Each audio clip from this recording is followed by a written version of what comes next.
Since time immemorial, little girls have dreamt of growing up and becoming a princess. But one girl who actually grew up to be one was Meghan Markle, when on May the 19th, 2018, Hollywood met royalty to give us the wedding of the century.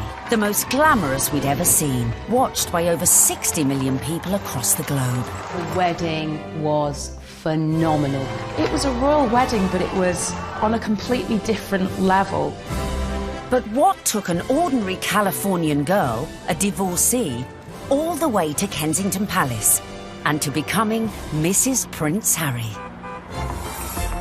Tonight, we let Meghan Markle be our guide. Thank you so much. As step by step, we reveal how she found her prince. From her lucky birth into a world of celebrity, she was beautiful, and everyone would comment on how cute she was, to carving a path to fame. I think it well equips her for the intrusiveness that accompanies being a member of the royal family and being followed at every turn.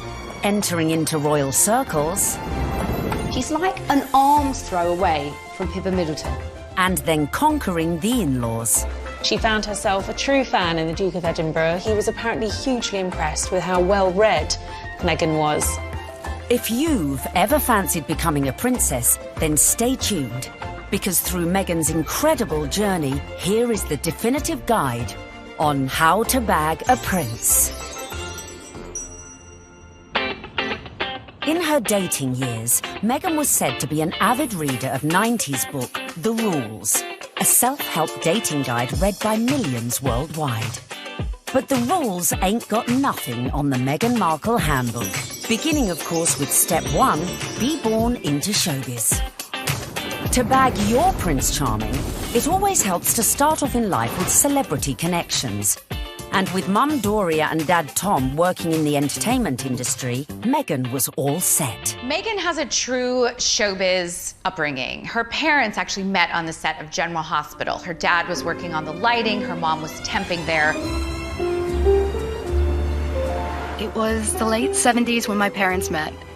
My dad was a lighting director for a soap opera, and my mom was a temp at the studio.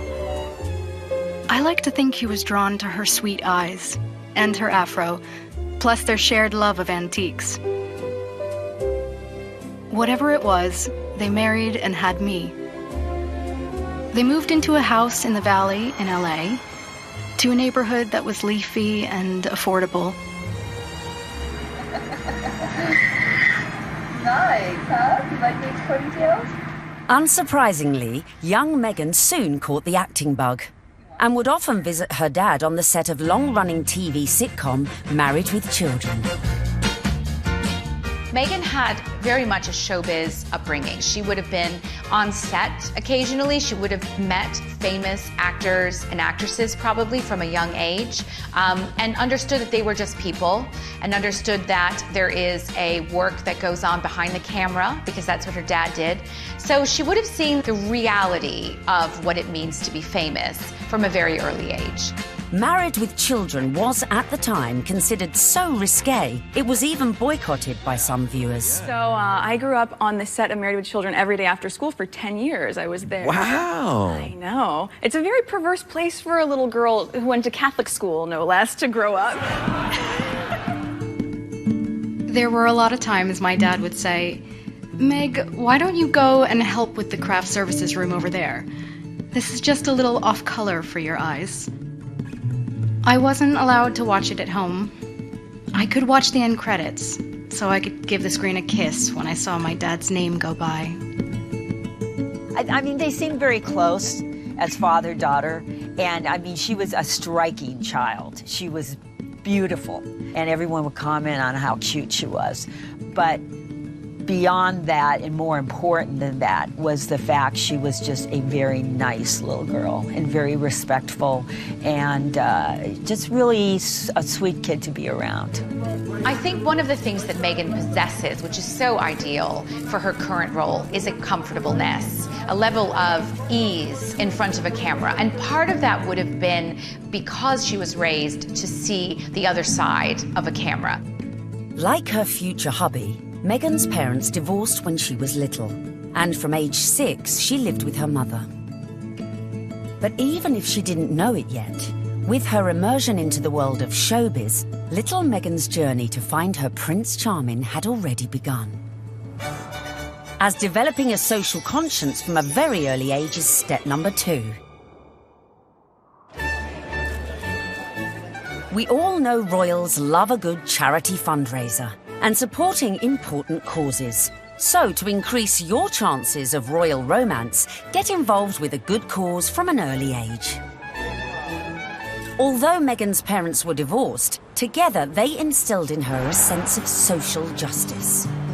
My mom and dad came from little, so they made a choice to give a lot. Buying turkeys for homeless shelters at Thanksgiving, delivering meals to patients in hospice care, donating any spare change in their pockets to those asking for it. This is what I grew up seeing, so that is what I grew up being. A young adult with a social consciousness to do what I could and to, at the very least, speak up when I knew something was wrong. While still at school, unbeknownst to her, young Meghan was already learning one of the key attributes to being a princess: helping those less fortunate. She volunteered at a soup kitchen in one of the most impoverished areas of downtown LA. One day, after class, Meghan approached me and she said, "Tell me more about serving on Skid Row." I suggested that she visit the place where I had volunteered because I knew that she would be physically safe there. And she not only volunteered there a few times, but she continued to volunteer at the soup kitchen throughout her time at Immaculate Heart, which was through her senior year. Meghan always took it a step further, not just distributing food, but learning people's names, learning their stories, because that's where I think her compassion comes from, her connection with people. I think it's very important to know that her heart is in everything she does. I got this letter from one of the students who was in her group. This student was very shy, she was very unsure of herself, she was kind of a bit of a loner, and Meghan wrote her the most wonderful, loving note, even though Meghan was not her close friend at all. So I just like to read it, because this gives you a sense of, this is the real Meghan. So it goes, "Dear Michelle, you are so strong and so wonderful. Your courage in strength in times of hardships is as admirable as your optimism and friendly nature. I am so lucky to have you in my group and to be able to lead you on this adventure. Never stop sharing your beautiful spirit and always remember how special you are. I am here if you ever need me. I love you, Meghan." Meghan was already starting to make changes, but coming up, we see how her voice reached all the way to the White House. It just wasn't right, and something needed to be done. And then, in our step-by-step guide to bagging a prince, we reveal how getting to Hollywood... Any actress in America needs a huge breakthrough, and Suits was that show. ...helped prepare her for her future role. I think it well equips her for the intrusiveness that accompanies being a member of the royal family.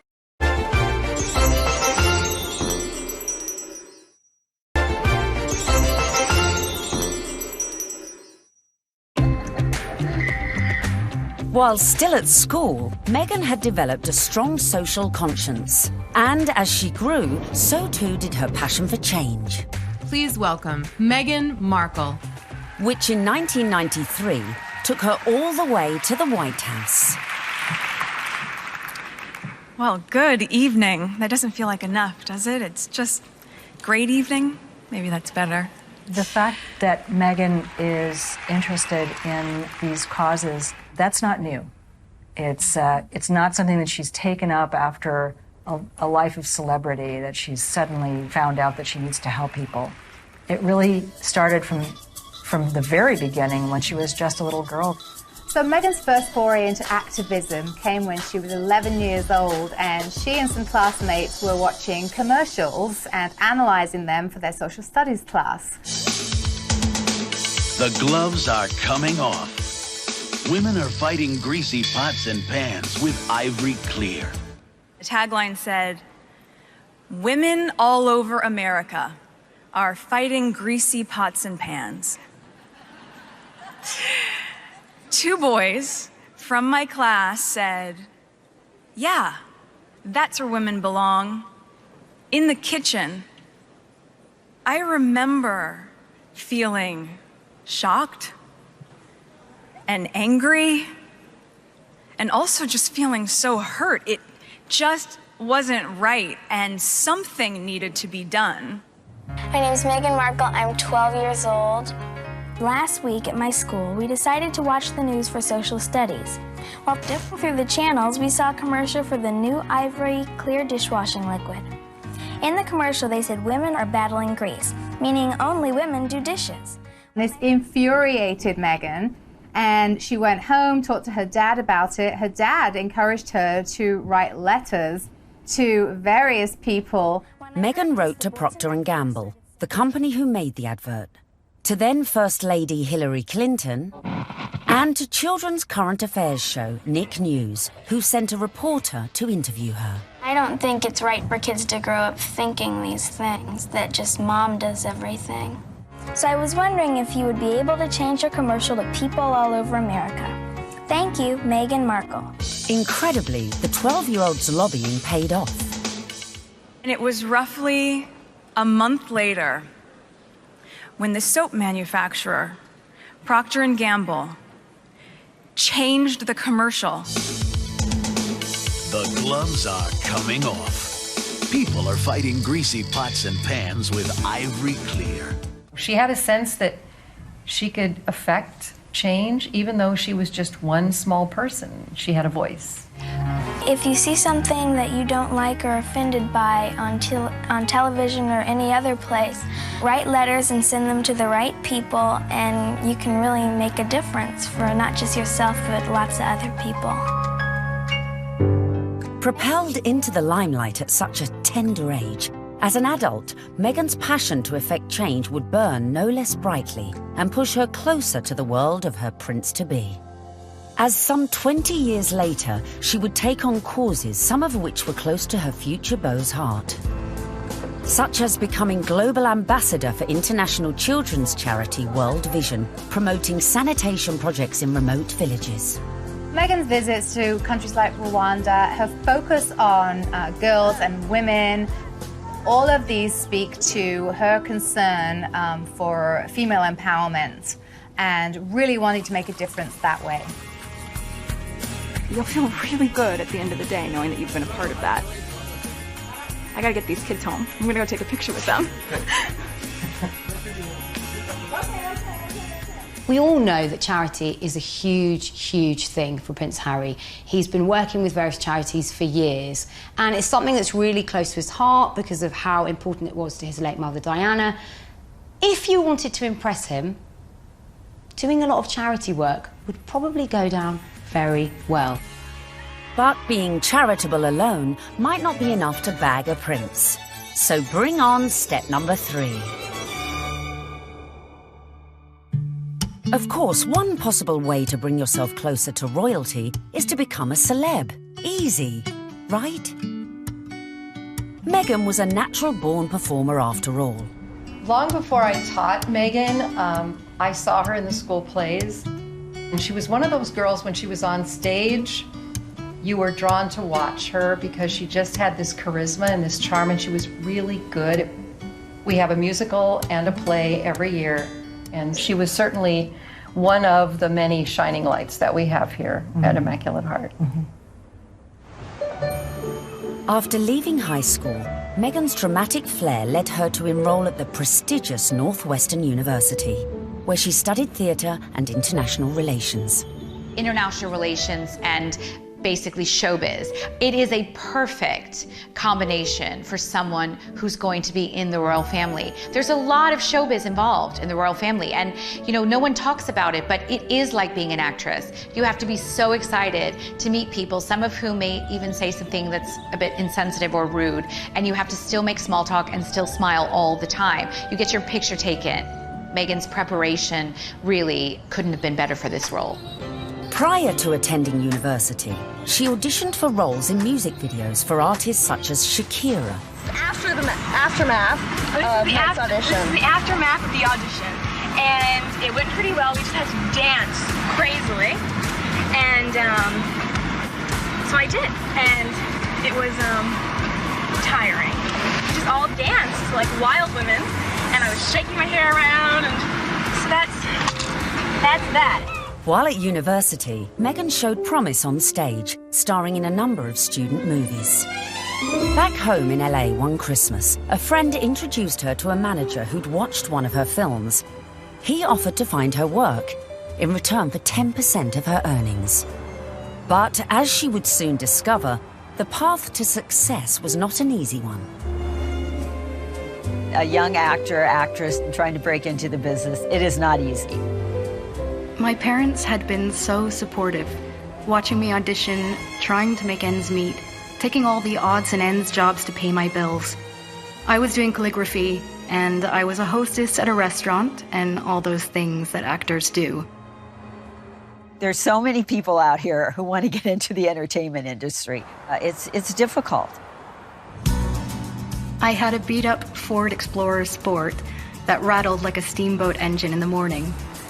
It was burning out. I had started to give up. It was tired and running on empty, going from audition to audition, just as I was. I mean, you really have to be very self-promoting, and you have to be willing to, knock on doors and be very motivated and have good self-esteem, because you could get eaten alive out here. But Megan remained determined to make it in Hollywood, despite the challenges along the way. I would drive to auditions and park at the back of the parking lot, far from the eyes of anyone who could see me unlocking the trunk and crawling into my car through its only feasible entry point. I would play it off, obviously, as though I was looking for something, reaching so deep for something that my car almost sucked me in to get it. Much like my experience in Hollywood, to be honest. Struggling, climbing hurdles, searching for something that I couldn't even see, and just reaching for it. By now, in her mid-20s, all Megan had to show for her efforts were bit parts in TV soap operas, dramas, and the occasional movie. Fame was a distant dream. In 2006, she landed a job as a suitcase girl on the US version of quiz show Deal or No Deal, filming up to 7 shows a day. Megan, open the case.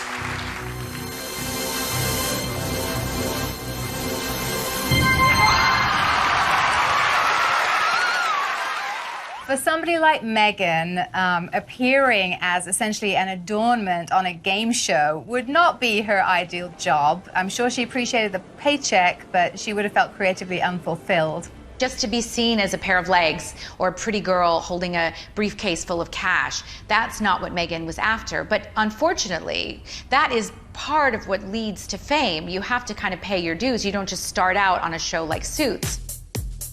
I would put that in the category of things I was doing while I was auditioning to try to make ends meet. I was the ill-fated number, which for some reason no one would ever choose. I would end up standing up there forever in these terribly uncomfortable and inexpensive 5-inch heels, just waiting for someone to pick my number so I could go and sit down. Megan had connections, but they were limited. Her dad was a lighting director. He wasn't an executive producer. So Megan had to pay her dues like a lot of other young, beautiful actresses today. Along with the fierce competition facing any young actress trying to break Hollywood, Megan had a further challenge: her mixed-race heritage. It took quite a few years for Megan really to be comfortable with her identity. Hollywood didn't help with that, and it must have been very hurtful and very frustrating for her at times.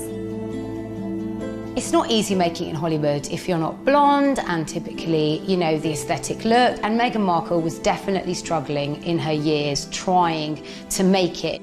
I'm biracial. Most people can't tell what I'm mixed with, and so much of my life has felt like being a fly on the wall. And so some of the slurs that I've heard, or the really offensive jokes, or the names, it's just hit me in a really strong way. Being ethnically ambiguous, as I was pegged in the industry, meant I could audition for virtually any role. I wasn't black enough for the black roles, and I wasn't white enough for the white ones, leaving me somewhere in the middle as the ethnic chameleon who couldn't book a job. But Megan's big break was closer than she thought. At one audition, a casting director advised Megan to go for a more natural look. This would change her outlook forever. She stopped me in mid-scene and said so simply, "You need to know that you're enough." She saw all that self-doubt beaming through the self-tanner and excessive blush. You need to know that you're enough. Less makeup, more Megan. And that moment for me was a wake-up call. Megan had started dating film and TV producer Trevor Engelson in the early noughties, and in 2011, after 7 years together, they got married. Coming up, the moment Megan found herself in social circles that led eventually to Prince Harry. This was her journey. It started there. And we find out what princes do on a first date. There she was sitting there. I was like, okay, well, I'm going to have to up my game.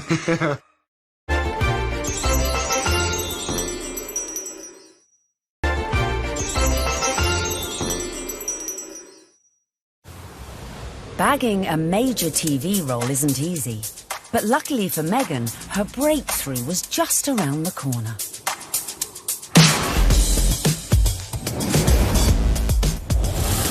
When she auditioned for a new legal drama series, it was just another day in the office. Or so she thought. Suits was set in New York, but filmed in Toronto. It was the 5th pilot I would have filmed. I remember hoping this one would see the light of day. Never would I have imagined that this show would not just change my career, but also change my life. Any actress in America needs a huge breakthrough. And what they want is to be on a massive show. And Suits was that show for Meghan Markle. Meghan won the role of Rachel Zane, an ambitious young lawyer. Hi, I'm Rachel Zane. I'll be giving you your orientation. Wow, you're pretty. Good. You've hit on me. We can get it out of the way that I'm not interested. No, I'm sorry. I wasn't hitting on you. Trust me. I've given dozens of these, and without fail, whatever new hotshot it is thinks that because I'm just a paralegal, that I will somehow be blown away by his dazzling degree. Let me assure you, I won't. Megan's character, Rachel Zane, was what we might call a grafter. She worked her way up, she had rich parents, but she didn't want to take any help from them. I guess there could be some crossover between Megan's character, Rachel in Suits, and her normal everyday life. Her role within that, she's a strong, independent woman. Do you know what I mean? She commands respect, she commands authority. So when you look at Megan in everyday life, she does that as well. You know, there is kind of some fluidity between those two roles there for sure. They're both very strong, driven, independent women, but they really have a heart of gold. They're a bit of a soft touch. They'll help anybody. We know this of Megan, and I think as the show went along, Megan was able to incorporate more of herself into the character. The flip-flop culture is part of just who I am. I love my cutoffs and flip-flops and being as relaxed as can be, which is why it's so fun to dress up and play Rachel. Finally, after years of hard graft, she'd landed her big break. The show was a hit. The USA Cable Network commissioned a second series, and Megan moved full-time to Canada to be near the studio. Megan's move to Toronto was a big deal. She's very close with her mother, Doria, and she moved away from home and her friends in LA to go start a new life in Canada. So Megan chose not to live in like the poshest area of Toronto. She chose Seton Village, which is more laid back, tree-lined, and people keep to themselves, and that's exactly what Megan did. So much so that her neighbors didn't even know who she was. But not for long. The show soon became an international smash, catapulting Meghan to fame and to becoming a household name. I'd never watched Suits. I'd never heard of Meghan before. Well, nearly a household name. He had to say that. She was so sexy in it. He couldn't say, like, I've actually seen her, like, passionately kissing loads of guys. And I was like, yeah, I want to marry that. When she landed the role in Suits, Meghan became a legitimate, bona fide celebrity. This was the first time that, you know, she would have had her name called out on a red carpet. This was the first time she would have been papped. So this was a big adjustment for her, and it all happened away from home. But being away from home wasn't without problems in her personal life, with husband Trevor. They were together for 7 years, married for 2. The problem with the marriage was the distance. And no sooner were they married than she got the gig on Suits, and she was in Toronto and he was in LA. And the relationship just didn't last. Meghan may have been unlucky in love, but her star was on the rise. And with stardom came power. Before filming season 4 of Suits, Meghan complained to the programme makers. She once said that every script seems to begin with, Rachel enters wearing a towel. And at some point, she put her foot down and was like, no, I'm not doing that. She doesn't need to be that. And the character evolved. I didn't think you'd be so naive. Excuse me? Your job wasn't to talk to Mr. Bailey once, and after being moved by his tale of woe, tell me to jump him to the top of the pile. It was to assess his case and present evidence. And it's exactly what I'm doing here. I just left 2 boxes of textbook prosecutorial misconduct with your secretary. You found all of that since yesterday? Yes, because while I may only be a second-year law student, I have been a practicing paralegal for the past 8 years. Looks like I have some reading to do. I'm sorry for interrupting your day. Good afternoon, Miss Zane. Meghan's global exposure as Rachel Zane was perfect prep for another future role. I think it well equips her for the intrusiveness that accompanies being a member of the royal family and being followed at every turn, because she was very used to, you know, sort of putting her own life in the spotlight.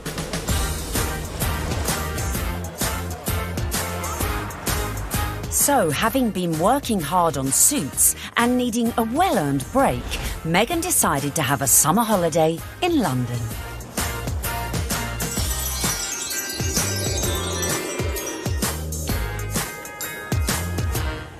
The summer of 2016, which turned out to be a very important summer for Meghan, was actually initially a bit of a getaway, a bit of a girls' holiday, a romp around Europe, a celebration of the fact that she was newly single, and she decided that she'd come on a road trip.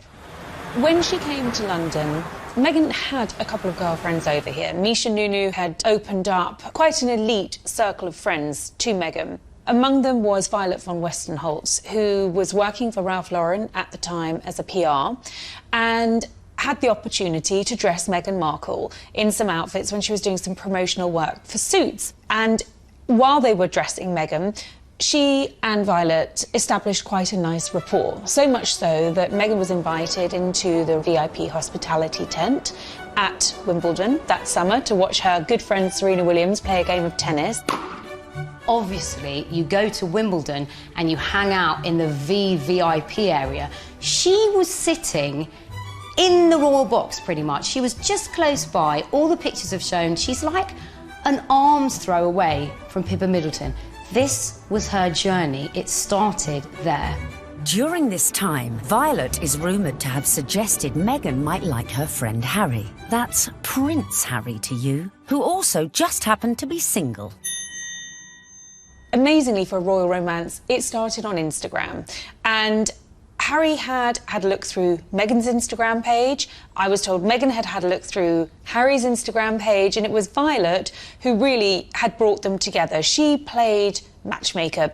Whoever set them up must be sitting there, literally patting themselves on the back. Can you imagine being the person that introduced them? Because it's like the best PR move ever.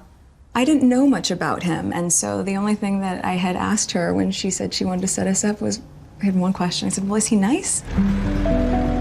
Now, their first date is believed to be at Soho House in London. Meghan had strong ties to Soho House. She was a regular at the Toronto outpost and very good friends with Marcus Anderson, who is one of the directors of Soho House. Marcus Anderson cleared rooms and corridors so that they could meet completely in private without the risk of being spotted or photographed. I was beautifully surprised when I walked into that room and saw her, and there she was sitting there. I was like, okay, well, I really have to up my game. I had to sit down and make sure I've got a good chat. They got to know each other over a bottle of rosé.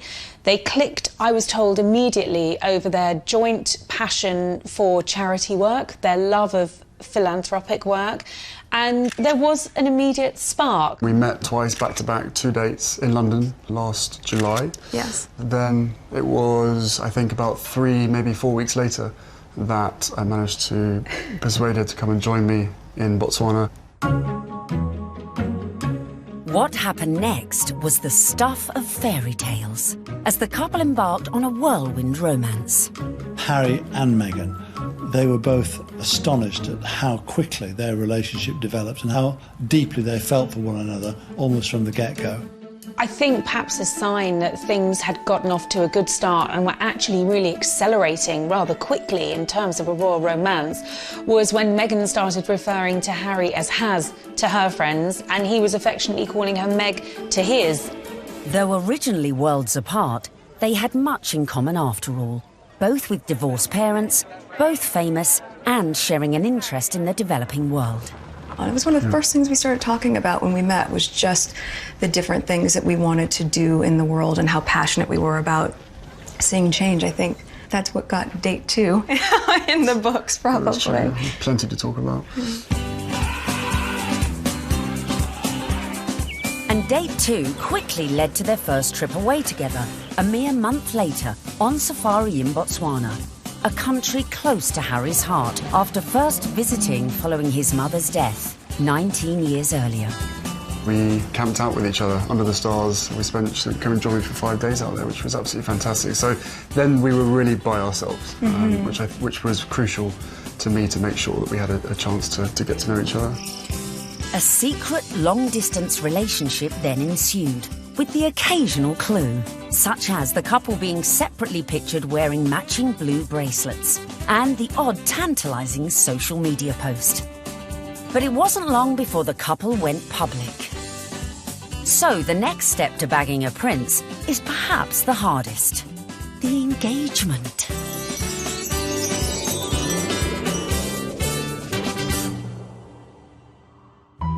So, Has and Meg were love's young dream. But there was one little problem. Of course, they had the issue of living in separate countries. Harry based in London, living at Kensington Palace, and Meghan being in Toronto, where she was filming Suits. So, from the early stages, they knew that this relationship, if it was going to take off, was going to have its challenges. More often than not, it was Prince Harry jumping on a scheduled flight, incognito, in a baseball cap and a hoodie with just a single protection officer in tow, and taking a regular British Airways, usually, flight to Toronto. He was never seen, never spotted, and so they were able to conduct those early months of their relationship in clandestine and get away with it.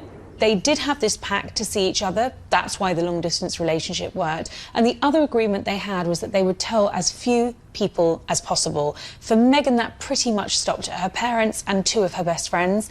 For Harry, he confided in his father, his brother, and 2 of his best friends. And by doing that, they really kept it in a very tight inner circle. Astonishingly, the couple managed to keep things on the down low for 3 months, until late October, when the cat, or should that be corgi, was out of the bag, after an anonymous source leaked the story to the press.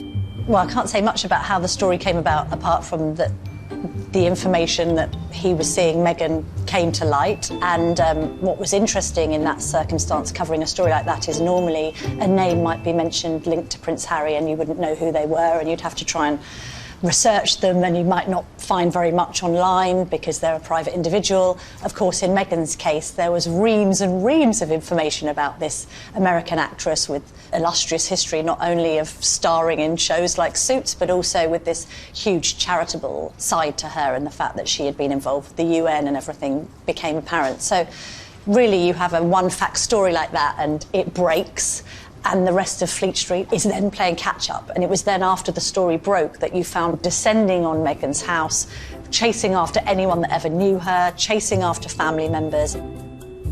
I think both of us were totally surprised by the reaction after the first 5-6 months of when we had to ourselves. Now everyone knew about their relationship, but would everyone approve? Especially Harry's inner circle of trusted friends. Well, I think initially some of his friends were quite surprised, but they also welcomed her, and by the March of 2017, Meghan was invited to his best friend's wedding. Harry flew Meghan out to Montego Bay for the wedding of old Etonian pal Tom Inskip. She was made to feel very at home, the friends were very welcoming, and she started to actually forge friendships with these people on her own. And that's really lovely that, you know, Prince Harry's at the wedding of his pal and his pals are saying, you guys could be next down the aisle. I mean, what's better than that? They could obviously see that this is genuine. This is a real thing. Well, one of the things I was told by someone at that wedding in Jamaica was that they'd never seen Prince Harry look so happy. And in fact, at the wedding reception, there were jokes of, you two will be next. And actually, those were accurate predictions, because they were. Coming up, the royal couple-to-be's first public appearance. I don't know how many people were actually watching the wheelchair tennis match because a lot of people were watching Harry and Meghan. And just how did Meghan's prince pop the question? I had the ring in my finger and I was like, can I give you the ring? And she was, oh yes, the ring.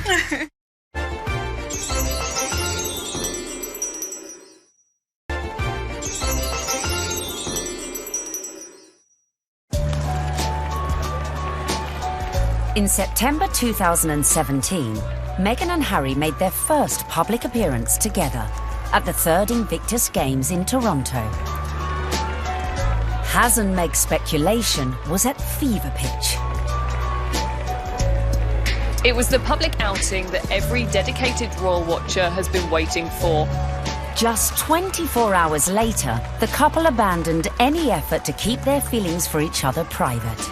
The setting for this first public date was extraordinary, with no attempts to hide away as they watched the wheelchair tennis at the Invictus Games. It was open to the public. Anybody could go and watch the wheelchair tennis match. Although it has to be said, I don't know how many people were actually watching the wheelchair tennis match because a lot of people were watching Harry and Meghan. They were very touchy-feely, they were laughing together, staring into each other's eyes, whispering sweet nothings into each other's ears. It was everything that their adoring fans had wanted. I remember when I first heard that Harry and Meghan going out, it kind of almost came from nowhere.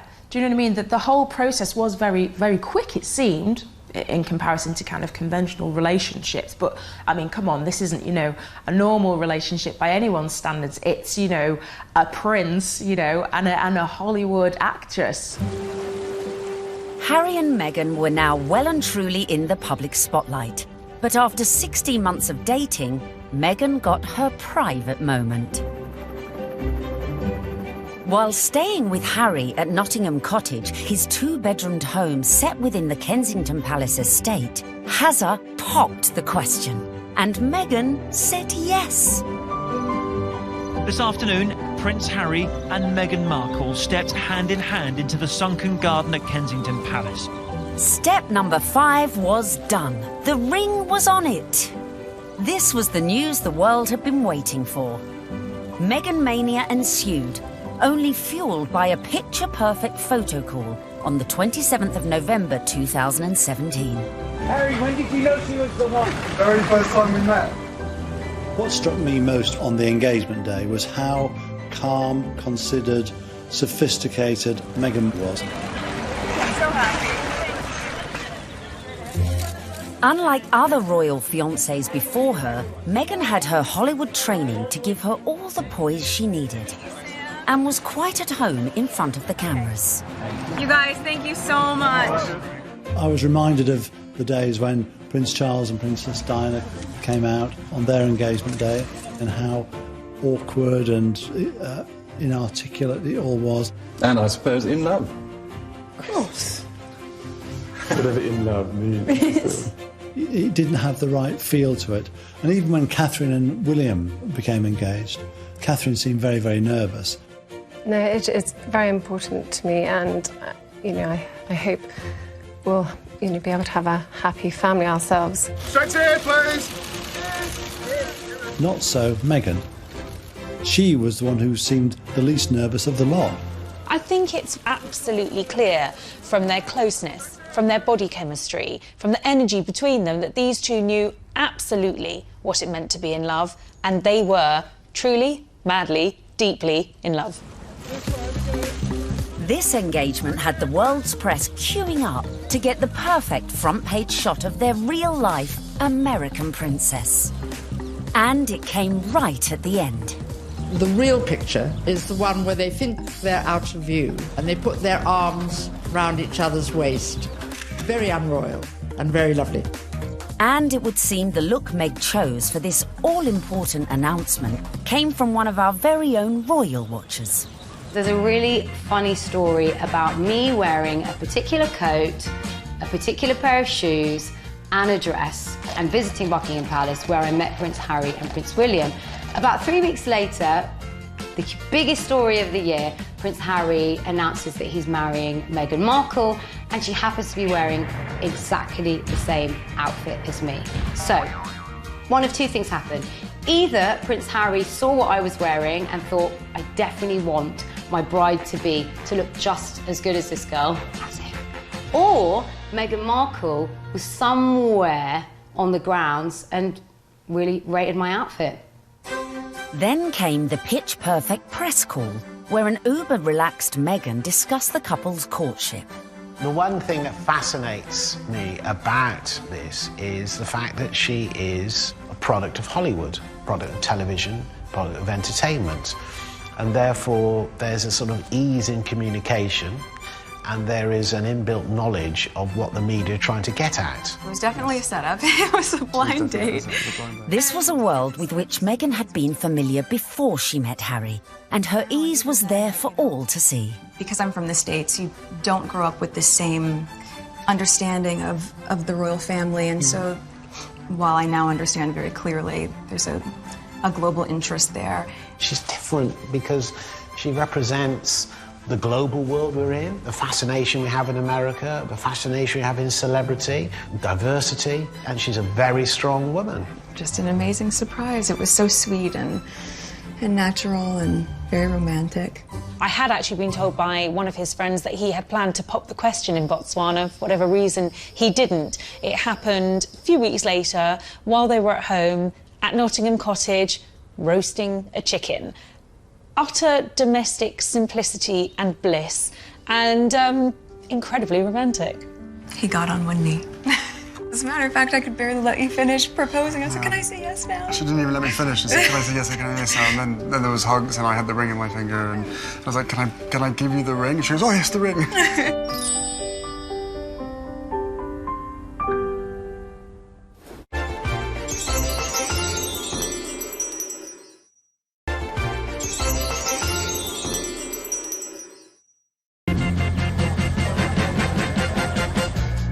Meghan and Harry were united in their passion for change. And in the months following their engagement, Meghan had thrown herself into charity, winning the hearts of the British public. It was clear from day one that she was like a duck to water. She is absolutely natural at this, very engaging, very warm, lots of eye contact. Harry was showing off his new fiancée far and wide, and she charmed everyone from all walks of life, including those who walked on four legs. She even wore a matching coat for the occasion. You can see the American effect of Meghan Markle in every single photo call and every single walkabout. When Meghan goes on walkies with Harry, she's hugging people. In Nottingham, the couple visited charities that were close to Harry's mother's heart. You could see the pride in Prince Harry. I mean, it was a joy to watch. While back in London, a visit to Brixton brought Meghan even closer to the community. Believe it or not, everyone is listening, and I'm in the same room as the royal couple right now. They actually shook my hand. I didn't expect that. I thought, you know, it would just be a distance. They were pretty cool. It was a real nice, good, feel-good factor. They should come more often. They really should.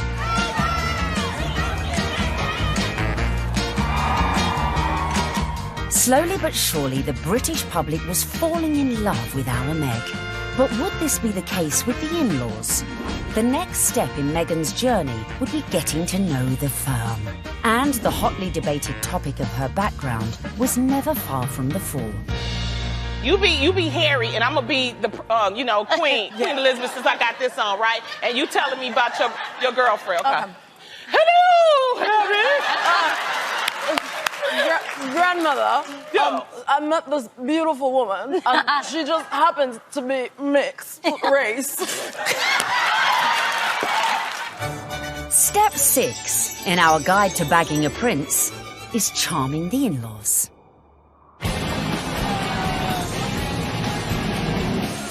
One of the things I found really amazing when I was charting this story was just how warmly welcomed Meghan had been into the royal fold right from the early stages.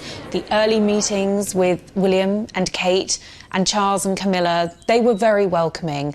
And actually the speed at which Meghan was introduced to the Queen was very surprising. When I looked back at Harry's relationship with Chelsea, it was several years before Chelsea was introduced to the Queen. Cressida, who dated Harry for 2 years, was never introduced to the Queen, but with a matter of mere months of dating her, Harry had Meghan meet the Queen. She's an incredible woman. And the corgis took to you straight away. That's true. In fact, Queenie was so impressed that mere weeks after the couple's engagement, she took the unprecedented move of inviting Meghan to spend Christmas in Norfolk at Sandringham, giving Meg the opportunity for a serious charm offensive. It was a tremendous break with convention that the Queen invited Meghan, who was, after all, just a fiancée, to Sandringham, because normally it's just the wives and the husbands of members of the royal family who are allowed that. I was told that the Queen's feeling was this: she's preparing to give everything up for her grandson, her career, her identity, her nationality, her home in Toronto, everything to be with Harry. And the Queen's feeling was the very least we can do is to make her feel welcome at Christmas. It does show that the Queen is walking in step with the change of the guard at Buckingham Palace. This would have been a far different Christmas to the one Meghan spent in LA the previous year, with the historic 20,000-acre estate playing host to all sorts of little family quirks that would prove a challenge to any outsider.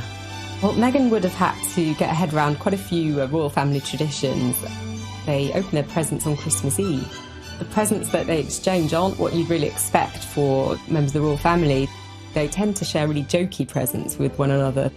In America, things will come beautifully wrapped and be quite extravagant. And this is the other end of the sphere. You're admired if you find somebody's given you an unusual spoon to stir cakes in, or an unusual thing to keep your corgis in. Meghan would have to embrace all these funny little customs, and clearly she did. After spending the night in her unfamiliar surroundings, the bride-in-training faced her public in that most royal of festive traditions: the post-service walkabout at St Mary Magdalene Church. Well, the Sandringham church photo is the timeline through history. You have a snapshot every year of those people closest to the throne. Now, often you're looking at a picture of a child who was barely able to walk perhaps a year ago, and suddenly they come out of the church. That image will change. In a few years' time, you'll have those couples and their children will be going to church. And a few more years' time, and you may not have the older generation. This year, of course, was Meghan's year. The presence of the royal fiancé drew crowds that were even bigger than usual. The world's media was also out in force, but it was a member of the public who would snap the photo that cemented just how much Meghan was in with the younger royal crowd. unfortunately for all the photographers on the ground, they just didn't quite seem to get a clear shot. And in the end, it came down to a member of the public, a lady called Karen Anvil. It was like a Mexican wave of cheers, so you knew they were coming. The photographers at the other end, and they just happened to look over. And I took one photo, that's the thing. I took one photo and it was, yeah, the right one. When we saw that shot, it was an absolute no-brainer that it was going to be our cover shot, because it was the only one that had captured that moment, the four of them together. And, you know, it symbolised quite a lot in terms of the royal family and where they're going in future. So, yeah, I mean, we were delighted to use it on the cover. And just like that, the Fab Four were born. Clearly, Meghan was well and truly fitting into the royal club. Just like the Queen, it seems the rest of the family were equally charmed by Harry's beau from across the pond. Another tick for Meghan. William was longing to meet her, and so was Catherine. And Catherine's been absolutely wonderful, amazing, as is William as well. Fantastic support. And then my father as well. We had a handful of teas and meetings, and my grandparents as well have been wonderful throughout this whole process. She found herself a true fan in the Duke of Edinburgh, and he was apparently hugely impressed with how well-read Meghan was. Meghan was now in with the in-laws. But coming up, events were to turn increasingly tricky. Dealing with critics from near. I think she's trouble. Because of her background, I thought that she could, not would, but that she could be trouble. And far. I think the very fact that Samantha wanted to do a book called The Diary of Princess Pushy's Sister implies that maybe she was not over fond of her younger half-sister.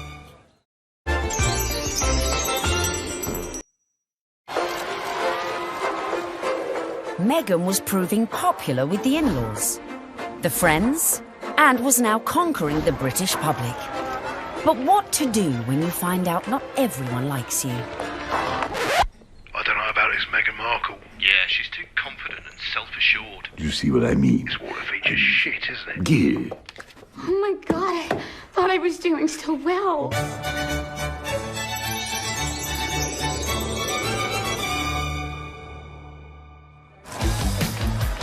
When the news that Prince Harry was dating an American actress first came out, I think that the reaction amongst the British public especially was equal parts excited and disapproving, because she's not British. From the very moment Harry and Meghan's relationship had broken in 2016, much of the press inevitably had gone raking through Meghan's past. They made it sound as though she had grown up in the slums of LA, riddled with gangsters and drugs.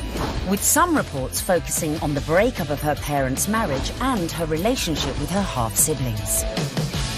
Time is 7 minutes Harry past didn't help matters when he went on to guest edit by BBC Radio 4's Today programme. It started well. Morning. Very good to see you. He got some of his mates on the show, like this guy. Okay. Do I need a British accent? But if you start using long pauses between the answers, you're probably going to get the face. Let me see the face. Oh, okay. But during the course of the programme, Harry answered one question about Meghan. It was your future wife's first Christmas with the in-laws. How was it? She really enjoyed it. The family loved having her there, and it's the family that I suppose she's never had. It's the family that I suppose she's never had. But Harry's comments did not go down well with one member of his future wife's family. Meghan's half-sister Samantha was very cross with what Harry said on the Today programme about the family not being close or a normal family. Samantha tweeted that that was really not the case, and she defended their family as a normal family, a close family, a loving family, and didn't understand what Harry was talking about. And that wasn't the last we'd hear of Samantha, who went on to threaten publication of a tell-all book called Diary of Princess Pushy's Sister. I think the very fact that Samantha wanted to do a book called The Diary of Princess Pushy's Sister implies that maybe she was not over fond of her younger half-sister and maybe is a little conflicted about Meghan's success. There's no bigger media vulture with this wedding than you, is there, Miss Markle? I mean, how you have the gall to come on here and talk about media vultures? You're doing a book called The Diary of Princess Pushy's Sister. You've been trashing her for 2 years, you little vulture. I've made it clear in several interviews that you can't judge a book by its cover, and similarly, you can't judge a book by its title. Samantha also criticised Meghan's charity work. If you are interested in helping those less fortunate than yourself, it really should begin at home. Could all this bad publicity derail the wedding? And just how should Meghan respond to this particularly barbed attack? The temptation must have been huge for Meghan to have responded to the critics, who were, of course, her family members. She kept a dignified silence. I mean, you've got to feel for Meghan. What would you do if your family were being an absolute nightmare? It is seriously embarrassing. So she does what any of us would do. Hashtag ignore, ignore, ignore. But would Meghan be able to keep her composure in the face of her next critic? A certain ex-Tory MP, a die-hard royalist, who voiced her doubts about Meghan, not in private, but in the most public setting possible, the celebrity Big Brother house. OK, let's take a vote. I think she's trouble. How long do you think she's going to be? 5 years, 10 years, 20 years? Why do you think she's trouble, Anne? Background, attitude, I worry. She's older than him? She's been married before? Yes. I add it all up and I'm uneasy. But there we go. Quite frankly, I was shocked when Anne Widdecombe said that what she said. I mean, I've always thought that she was a sensible woman. She seems to be jumping to conclusions without looking at any evidence. The ex-minister's comments sent the Twitter sphere into meltdown. When I was on Big Brother, I was called every ick and every ist going. I was homophobic, xenophobic, racist, sexist, misogynist. Nothing I said could have been remotely construed as racist by any sensible observer. I mean, all I said was I thought that because of her background, and I was thinking of freewheeling Hollywood background, you know, former marriage, all the rest of it, that because of her background, I thought that she could, not would, but that she could be trouble. She had, I think, the older generation's view of this is an outsider, a foreigner coming into a very British organisation, almost, you could say. How is that going to work? The thing that all of us have to do is adapt. We're in the here and now. Embrace. But one woman who was not prepared to embrace was Jo Marnie, girlfriend of then UKIP leader Henry Bolton, who sent a series of racist texts. Even then, Meghan kept quiet. The royals' mantra is often put up, shut up. You can't be seen to always answer back. You do have to put up at points. So actually her approach, maintaining that dignified silence, not justifying or even giving any credence to these claims, some of which were really quite unpleasant, well, it was a very royal approach to things. Look, Meghan is showing the makings of a true princess.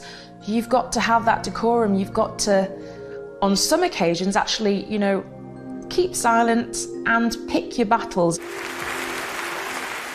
Even more flack came Meghan's way when she took to the stage with her potential prince, his brother and Kate at the Royal Foundation in February 2018. People say, well, you're helping women find their voices. And I fundamentally disagree with that because women don't need to find a voice. They have a voice, they need to feel empowered to use it, and people need to be encouraged to listen. And I think there is no better time than to really continue to shine a light on women feeling empowered and people really helping to support them. She verged on the political when she was talking about women's empowerment, and it was all a bit Me Too-ish. The royals don't do that. And indeed, the day that the royals start engaging in political causes is the day you get a lot of controversy. There is a very good reason why the royals stay off politics, and it's to avoid precisely that. Not everyone shared Anne's view. It's refreshing because she isn't saying things that are incredibly controversial that we actually wouldn't stand by or back or believe in. These are really important points, important issues that she's raising, especially when she's touching on feminism. But was Meghan risking her relationship with the royals and the public? She's clever. She's using her voice in a good way, and she has actually been backed by the palace. But still the criticism came, and the palace had to release a statement defending her. Was this one step too far? This is the first time that we've heard anyone associated with the royal family talking about those campaigns. The Kensington Palace stressed that it would have been impossible for Meghan to talk about issues surrounding female empowerment without talking about those campaigns. Well, I think that by touching on the Me Too campaign, Meghan probably knew that there was going to be some kickback, and indeed there was. But actually, she got far more people saying, this is great, this is what the royal family needs to be doing more of. Phew. Looked like Meghan had found just the right balance to please the palace, her people, and most importantly, her prince. So, next step in our guide, embrace your prince's religion. She signed up to the Church of England, of which the Queen is supreme governor. And exactly 100 days after her engagement announcement, Meghan was baptised in the chapel of St James's Palace by the Archbishop of Canterbury. It was very special. It was beautiful, sincere, and very moving. It was a great privilege. Although she had attended a Catholic school in LA, Meg had a Protestant background. Her father was a member of the Episcopal Church of the United States. It would not have been an enormous step, to get baptised, but it was a big step in a way. But I think out of deference to the Queen and to her very strong faith, it sort of tidied things up, and it augurs well for the future because she will have to attend many, services in Church of England cathedrals. Coming up, Meghan's headed ever nearer to that chapel of love, but the journey would become increasingly problematic. With a guest list to organise. Have you got an invite to the royal wedding? Have I? Yeah. Not that I know. And dramas coming thick and fast from her very own family. All of a sudden, his health isn't good, and he can't come to the wedding. Dun, dun, dun!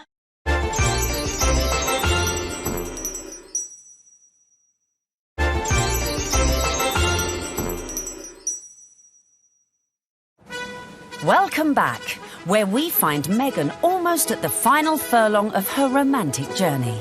But managing your wedding carefully was not to prove so easy for our Meg. First hurdle, the date. The wedding of Prince Harry to Meghan Markle. The date, the 19th of May 2018. Recent royal weddings had all been held on weekdays, but not this one. I think that they thought, we want people to enjoy this, so why not do it on a Saturday? And if you think about most weddings that you and I go to, they're at the weekend. So why wouldn't you follow suit? But there was one reason to avoid that Saturday. It had already been announced as the date of the FA Cup final. As president of the Football Association, Harry's brother Prince William was expected to take his usual place in the royal box at Wembley. And millions more were looking forward to watching the game on TV. I think my wife will probably want to see the royal wedding. So what I'll probably do, I'll probably leave her on her own, maybe with some of her friends. I'll go somewhere else where like-minded people want to watch the FA Cup final. I would so prefer to watch a royal wedding, not interested in football. Harry and Meghan solved the problem for TV viewers. They announced that their ceremony would begin at noon, several hours earlier than kick-off time. But Wills decided to avoid the fixture clash altogether, scrapping his Wembley appointment to concentrate fully on his little brother's wedding. Next hurdle, the tricky protocol of who to invite to a royal wedding. Have you got an invite to the royal wedding? Have I? Yeah. Not that I know. Would you like to go? I want them to be happy. I really want them to be happy. They look like a lovely couple. Meghan Markle did say you were a divisive misogynist. Well, I still hope they're happy. It was a source of quite a lot of amusement for comedians in the US who like to take every opportunity they can to poke fun at him. So Donald Trump is mad because Prince Harry didn't invite him to the wedding, to the royal wedding over there in England. I don't even know why. I don't know why you mad. You shouldn't even be surprised, Donald. Don't nobody like you. The apparent decision to snub the US president may have been a source of jokes for comedians. But according to some sections of the media, it was also a potential embarrassment for the Queen. Could this dash all Meghan's good work? Especially in light of reports that the couple had invited Trump's predecessor, Barack Obama, a friend to them both. But as Harry and Meghan's wedding was a non-state event, that meant the couple could pretty much invite whoever they wanted. This is not a state occasion, this wedding. He can invite his friends and Meghan's friends. He doesn't have to invite Trump. It's as simple as that. So the date was set, the invites were out, the corgis were brushed, and all was looking rosy for the big day, and for Meghan to finally become Mrs. Prince Harry. Until...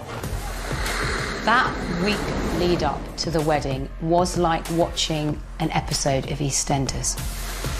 It was an extraordinary week, completely overshadowed by the debacle over Mr. Markle. We were told that Thomas Markle would be walking his daughter down the aisle. In fact, a story that broke the weekend before in the Mail on Sunday undid all of that. Thomas Markle was revealed to have been staging fake pictures for the press to bolster his image pre-wedding for the reported sum of $100,000. First of all, the pictures are leaked. Her dad is posing for pictures with paparazzi. Such was the embarrassment Mr. Markle felt he'd caused to his daughter that at the 11th hour he pulled out of the wedding. It got so confusing. It was like, is he going to be coming to the wedding? Isn't he? Meghan, I was told, was utterly heartbroken. She said that she forgave him for the photographs and she wanted him there to walk her down the aisle on the big day, and he agreed that he would do it. Until... all of a sudden, his health isn't good and he can't come to the wedding. Dun, dun, dun! Thomas Markle said he felt that the heart attack had probably been brought about by his son writing an open letter in one of the tabloids, basically telling Harry that it wasn't too late to get out of this wedding and that his sister was nothing but trouble. The whole of the country was talking about this. What is going to happen? And then finally, we had a statement. It was a roller coaster of emotions. In fact, prompted Meghan to issue her very first solo public statement. And very tellingly, that statement began with the word sadly. Must have been really difficult because in the end, you know, it was announced that her father wasn't be coming. Added to that, parts of the family just descended en masse without an invitation. Former sister-in-law Tracy Dooley, that's ex-wife of the half-brother who just trashed Meghan in a letter, jetted into Heathrow with sons Tyler and Thomas, plus a shed load of baggage, in every sense. There's more likelihood that I would have got an invite. They turn up, got all the suitcases, you see them having their pictures taken in the airport, you're thinking, what is going on here? Because apparently they either think they're going to get a last-minute, you know, somebody cancelled, you can come to the wedding now, or they're just going to make money off the British media and do loads of interviews. It's all about the...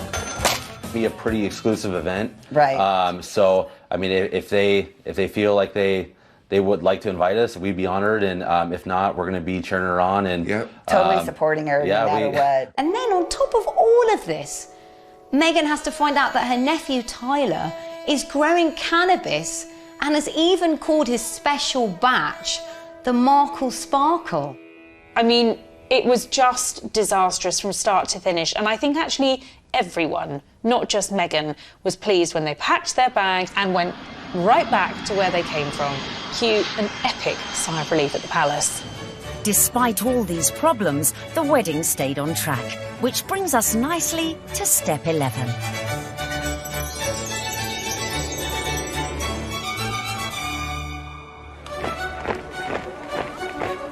Finally, on the 19th of May 2018, less than 2 years after Harry and Meghan's very first date in Soho House, the day we'd all been waiting for.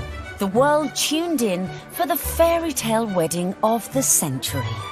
Let's face it, if you're marrying a prince, you may as well pull out all the stops. Meghan and Harry really did have the ultimate fairy tale wedding. You know, they didn't choose St. Paul's Cathedral, where, of course, we saw Charles and Diana wed. They didn't choose Westminster Abbey, like William and Kate. They chose Windsor, which is a lot smaller and feels a lot more private. I was there at the wedding on the day, and Windsor felt like literally a fairy tale come to life. Everything was magical. And as the 600 guests drifted in, it was a veritable who's who of the world's A-listers, from music, film, and sport. I think this was the very first really modern royal wedding that we've ever seen, and it was a true marriage of Hollywood royalty with British royalty.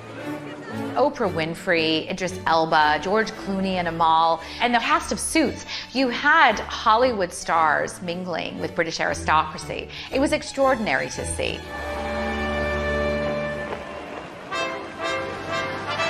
By the time HRH arrived, the atmosphere at Windsor was electric, with 200 representatives from the Prince's charities among the 2,640 cheering onlookers. Meghan's bridesmaids and page boys included Princess Charlotte and Prince George, plus the children of some of her closest friends. Sporting the uniform of the Blues and Royals, the regiment Harry served in the army, the groom arrived with a familiar-looking best man.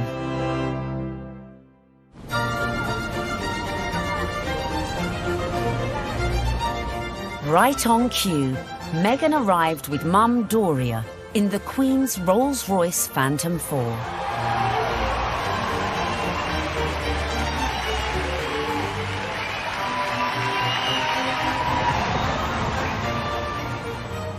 The wedding was phenomenal. The wedding was amazing. I mean, we all wanted to see what she was wearing.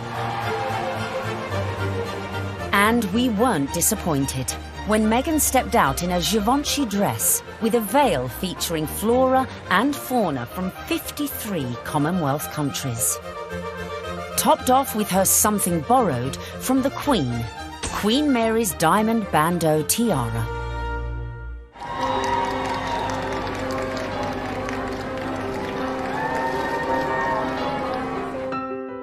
But with an absent father, who would walk Meghan down the aisle?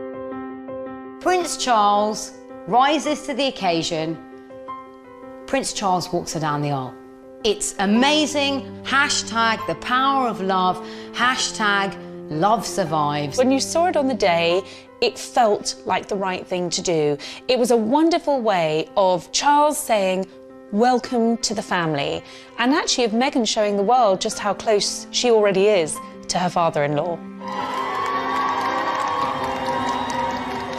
Meghan had successfully won over her in-laws, and here it was on display for all the world to see.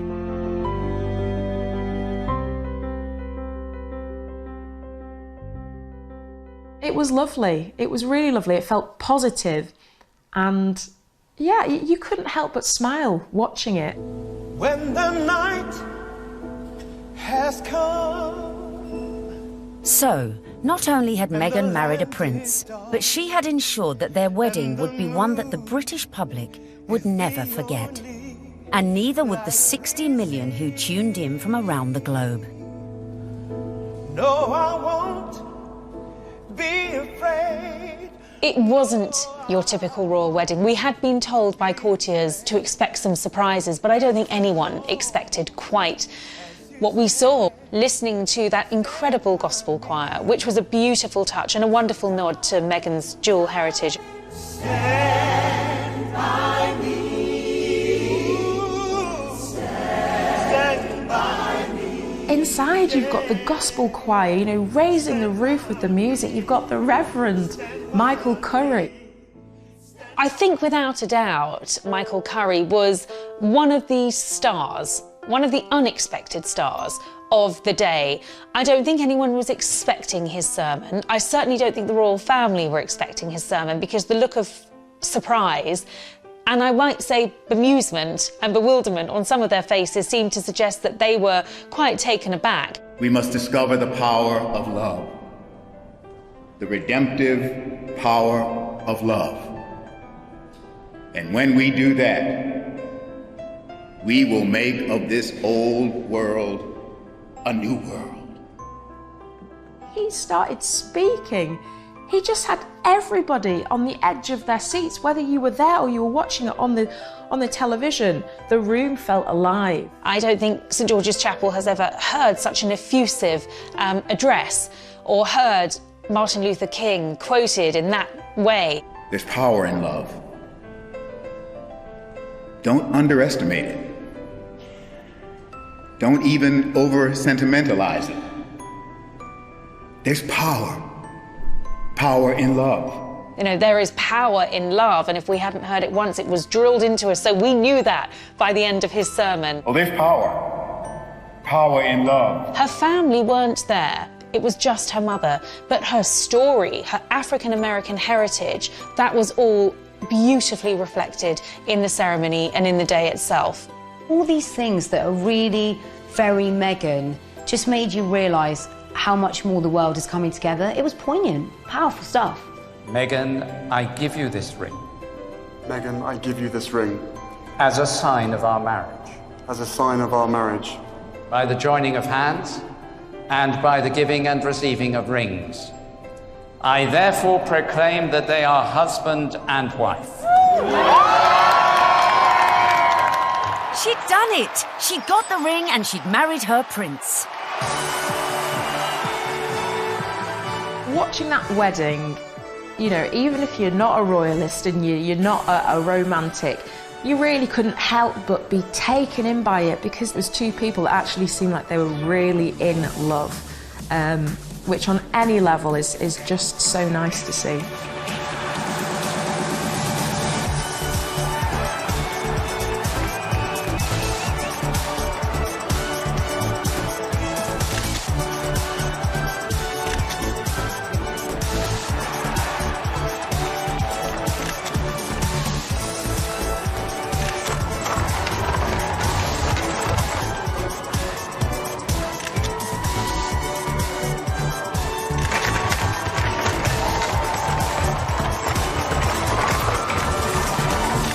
But the party was only just getting started. Serena Williams playing beer pong. I bet she aced it.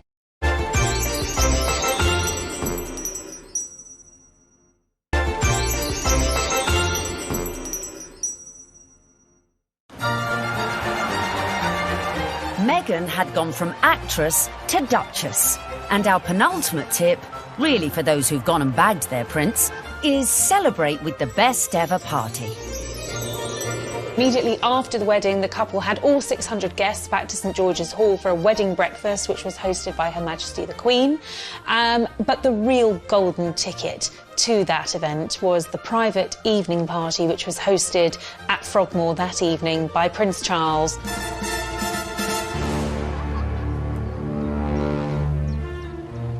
We saw, of course, Meghan's dress for the after party, which was by Stella McCartney. She looked glamorous. Harry looked like James Bond walking out of the palace to get into their vintage Jaguar. This was a very modern, sexy, gorgeous couple.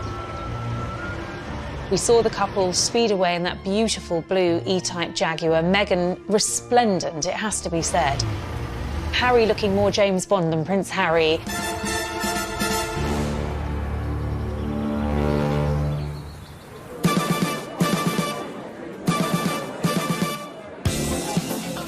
Anyone who was anyone was there, sipping on their When Harry Met Meghan ginger and rum cocktails.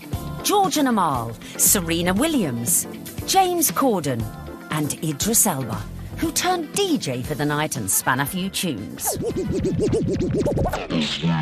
I was put forward to DJ. I really wanted to DJ. I would have done the best wedding set in the world. It must have been incredible. Everyone's probably a bit more relaxed, you know, a bit more loose, getting on the cocktails, having a chill. Everyone just wanted to know the juicy details of this VVIP party. Were these huge Hollywood stars and celebrities doing the same kind of things we do when we've been drinking since about midday? Yes, they were. Some wonderful tales of Serena Williams beating everyone hands down at beer pong, a drinking game that apparently Meghan and Harry loved. Serena Williams playing beer pong? I bet she aced it. Serena has since denied she played this game. Shame. But who knows, maybe when they throw their next party. George Clooney serving up cocktails and whisking Meghan and Kate around the dance floor. A dance-off instigated by James Corden between Princes William, Charles and Harry. Which we like to imagine looked like this. Wheels, come on. Well, it's my reception. Could bust a few. Yeah, there you go. Yeah, there you go. Okay. Yeah, come on. You like that, brother? Yeah, twerk it, Wheels. Just jam on. Twerk it, Wheels. There you go. No. Yeah. Oh, no, Grandmum just saw that. Bollocks. All right. Having an absolute laugh. I mean, was the Queen there? What was she doing? Was she watching it? Was she getting involved? It just sounds like, you know, the doors have been closed, the curtains have been closed, and it's like, right, let's go for it. Let's have a laugh. Let's enjoy this. I think it was just a fantastic night where the couple were able to really do things their way, from serving dirty burgers at midnight out of posh burger stalls in the grounds of Frogmore to handing out monogrammed slippers so that their guests in those 6-inch Louboutins or whatever they were wearing could actually rest their weary feet come the end of the night. And if you want to ensure you throw the best party ever, be like Meghan and make sure your guests leave their phones at the door so you can let your hair down without any sneaky snappers. You don't want a repeat of the dramas of a previous royal wedding. 10 years earlier, the same venue had hosted the wedding reception of Harry's cousin Peter Phillips and his wife Autumn Kelly, who provoked a scandal when, unbeknownst to most of the guests, they sold photos of the private bash to Hello magazine for £500,000.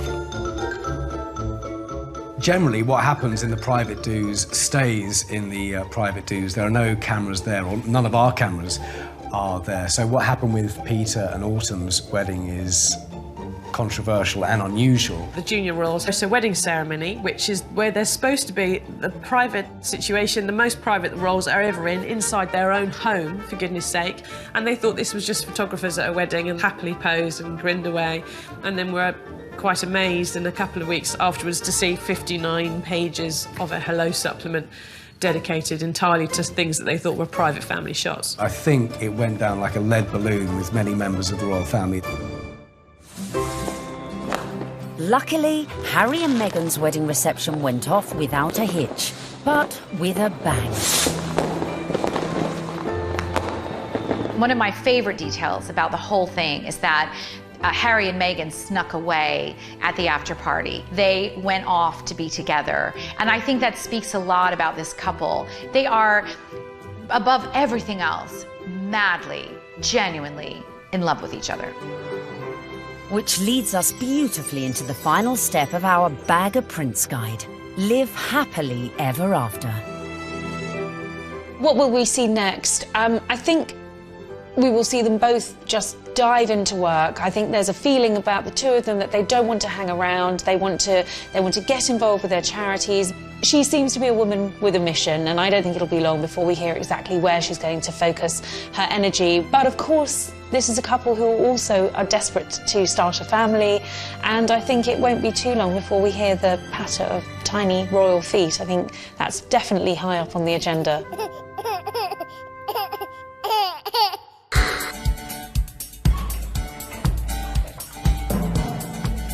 So there you have it. From being born into showbiz, to getting famous, to moving countries. Making moves in royal circles, charming the in-laws, and staying silent in the face of criticism.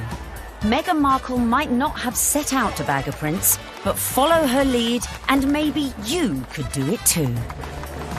It was the ultimate American dream because hers was a bit of a rags to riches story, and her journey from the leafy suburbs of LA to Toronto to Kensington Palace, to St George's Chapel, has been a monumental, epic and frankly incredible story. It's so good to meet you. She's a modern woman. This is how we all live, you know, from mixed race families, you know, interracial marriages, coming from different countries. That is what society is about now. The fact that she's unusual for the royal family, I think the fact that she comes from a different country, a different background, it's just a plus. She is very much a breath of fresh air. She's incredibly focused. She's incredibly driven. Women don't need to find a voice. They have a voice. They need to feel empowered to use it, and people need to be encouraged to listen. She's got the biggest platform, she's got huge ideas, and she is changing the game in a very cool way. And she makes Prince Harry happy, and so he now has that partner that he said he always wanted to share the load with. And in Meghan Markle, he found it. If this were a movie script, you would say that Meghan completes him.